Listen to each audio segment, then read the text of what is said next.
Welcome to Reread, where I'm rereading through the expanded universe in chronological order. Folks, I get to reread Skywalkers by Able G Pena. This was designed to kind of not do a retcon, but basically just explain something that happened in the Marvel comic books. Now, bless Able G Pena, he loves the Marvel comic books, just like Kevin G. Anderson did, just like a lot of authors did. They read these books when they were kids, and they want these things to make sense. So now that they have a chance to write during the Clone Wars, they decided to create stories that will basically explain certain past histories that were established in the Marvel comic books, which I think is a very noble thing to do, although unnecessary. This one has to deal with the world of Sky, I believe. I'm not sure if that's how Sky reads. They're called Skitries, or whatever, who live there. I guess I'm saying that right. I don't know. It's the pterodactyl people with the wings and everything, which I always thought was a pretty cool race. You know, they got these like dragon wings, and I think they got a fin on their head or something. But they were in Marvel comic books, and they told Luke Skywalker of a story where Obi-Wan and two Padawans, or his two apprentices, came with him to the planet and had an adventure there that helped them, you know, a long time ago. And you're like, oh wow, Obi-Wan was there during the Clone Wars. But then he had two apprentices with him. This is back before they understood that there's going to be one master and one apprentice, a Padawan. So how they explain it, how Able G Pena explains it, there's a Padawan who does not have a master right now, who just temporarily is assigned to Obi-Wan. Now this is very early in the Clone Wars, so early that it says Obi-Wan can't get used to, every time he sees a clone face, he sees Jango Fett. You know, and Jango tried to kill him, so he's kind of like skittish around him. So this happens very early in the Clone Wars, because Anakin's still a Padawan, and it's funny because he tells the other Padawan is called Halagad, and he tells Halagad, I will never have a Padawan when I become a master. I know, Yoda's going to force one on you, and only you. No one else gets a Padawan forced upon them, ever. Thanks, Dave Filoni.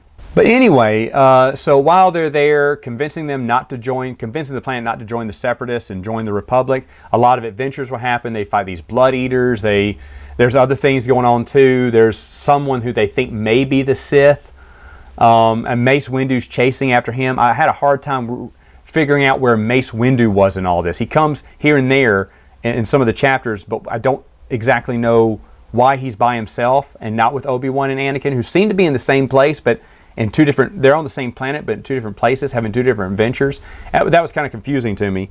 But there's a lot of connections with the EU. I mean, Able G Pena did his homework. Outbound Flight is mentioned. Adventures from Jedi Apprentice, Jedi Quest, tells the Jedi, the approaching storm. Yes, the approaching storm. Because Obi-Wan makes a joke. He went, if you think that's Anakin's only talent, you should have seen him on a Neeson or whatever. Yeah, when he sang. Is what he's going after. It's like, are you seriously making a connection to the... But maybe that book was kind of brand new in people's mind and they just wanted to talk about it. And then other space is mentioned. It said something as scary, like it was more scarier than it was from, like a nightmare from other space, I think is what they said. And I was like, Able G Pena knows West End game stuff, but I don't think anyone discovered, I could be wrong, I don't think anyone discovered other space until the Rebellion era. I could be wrong on that. Now, he was just using that to describe how terrifying a certain situation was. And I was like, okay, maybe so the reader may know that, but the reader may not know that if they don't know West End games. Anyway, Able G Pena is just brilliant with how he can connect a lot of things in one story here. Now, Anakin has shared his secret with Halagad that he's married to Padme. And I'm like, again, and they're supposed to be these friends, they rib each other a lot. Eventually they're going to get into a real life fight. Like the ribbing becomes serious and you don't realize that while you're reading it, and suddenly they whip out lightsabers, they start attacking each other. I'm like, wait, what? Obi-Wan goes, stop, Anakin, if you raise your lightsaber toward another Jedi again, I'll take it from you. He takes it from him for a little while. I'm not a child, Master. Well, I'll give it to you when you're ready to have it back. And I'm thinking, wait, what? And maybe I'm missing something from Marvel comic books. Maybe the story goes where the two apprentices fought, you know, Obi-Wan's two apprentices fought one another. Maybe that's why the story took that kind of turn, but that is an odd turn because, like I said, they're friends and they're ribbing each other, and I guess those ribs became serious cut downs to one another. You know, laser brain and stuff like that. And he uses a lot of like, they listen to a message that was, and if you don't agree with me, you can go and it says redacted yourself. And they said, oh, it was an edited video. Okay. But bork seems to be the word here. Anakin tells someone to go bork yourself. You got to be borking kidding me. So Able G Pena has fun putting dirty language in there. There's another one that he said too. I don't give a Sith spit about what you mean or something. I can't, it wasn't Sith spit, but something else. I didn't write it down, but I thought it was funny. A lot of little Star Wars curse words in here.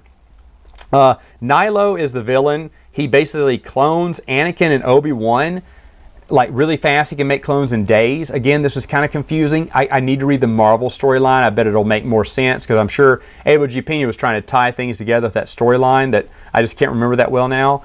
But because they're direct clones of Anakin and Obi-Wan, it messes with Anakin and Obi-Wan's use of the Force. Again, really confused on that. But anyway, Mace Windu individually is going after someone called Zeta Magnus, who they think may be the Sith, but turns out to be just a crazy guy. And somehow it feels like he escapes Mace Windu, but Obi-Wan and Anakin take him out. But they're out working with Mace Windu at the same time. Again, kind of confusing. Rex and Cody are mentioned in this, which is nice. I guess Able G Pena knew that both of them were kind of right-hand men of Obi-Wan. To my knowledge, so far in the Clone Wars, they've never worked together.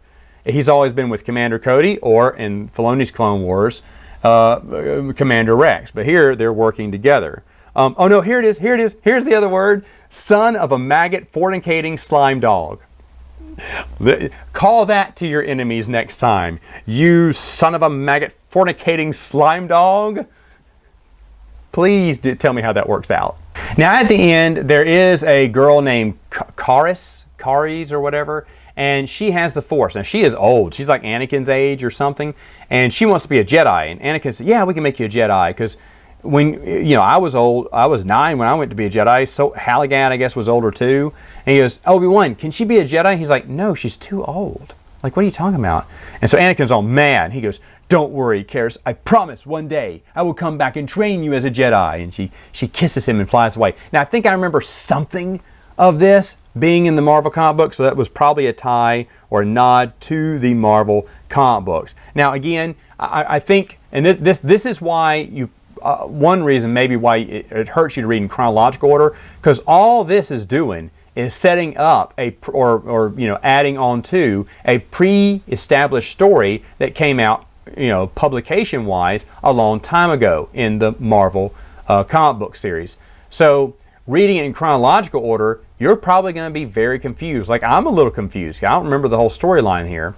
So again, just one of the drawbacks from reading in chronological order. But hey, you know what? I've never done this before, so that's what the purpose of this whole series is all about, to see how things read in chronological order. So what's the next one I'll talk about? Well, you'll see next time.